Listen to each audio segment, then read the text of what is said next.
আচ্ছা, জীবনে কখনো কোনো মৃত ব্যক্তিকে গোসল করিয়েছেন? যদি কখনো সুযোগ হয় তাহলে সেই মৃত ব্যক্তিকে গোসল করাবেন। তখন খুব কাছ থেকে দেখবেন মৃত মানুষের দেহটা কতটা অসহায় লাগে, মৃত্যুর পরে মানুষের দেহ কতটা ভয়ের কারণ হয়ে দাঁড়ায়।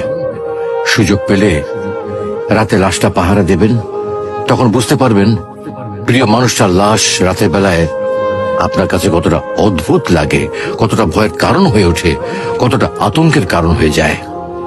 সুযোগ পেলে মৃত ব্যক্তির শরীরে একটু হাত লাগিয়ে কিছুক্ষণ তার স্পর্শ নেবেন।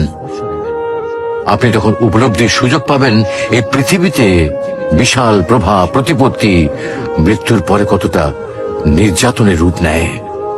সুযোগ পেলে আপনজনদের লাশ কবরে নামাবেন খুব আগ্রহ নিয়ে। শেষবারের মতো মৃতদেহের মুখটি একবার দেখার চেষ্টা করবেন এবং বারবার উপলব্ধি করার চেষ্টা করবেন এই মৃতদের সাথে অনন্তকালের যাত্রার পথে এটাই আপনার জীবনের শেষ দেখা। সুযোগ পেলে মাঝে মধ্যে কবরস্থানে গিয়ে নীরবে কিছুক্ষণ দাঁড়াবেন। এরপর মনে মনে চিন্তা করবেন জীবনের লাভ ক্ষতির হিসাব।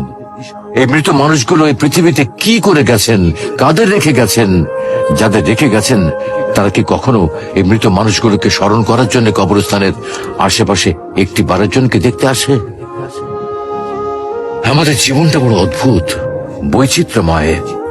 আমরা এর জন্য ওর জন্য, ধন সম্পদের জন্য, ঐশ্বর্যের জন্য, বাড়ি গাড়ি টাকা পয়সার জন্য কত মায়া দেখাই, আগ্রহ দেখাই, আরো চাই আরো চাই আমাদের।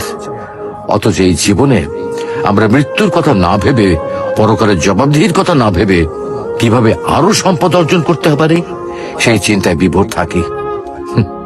হায় রে জীবন, এখনো সময় আছে, ফিরে আসুন মহান রবের দিকে।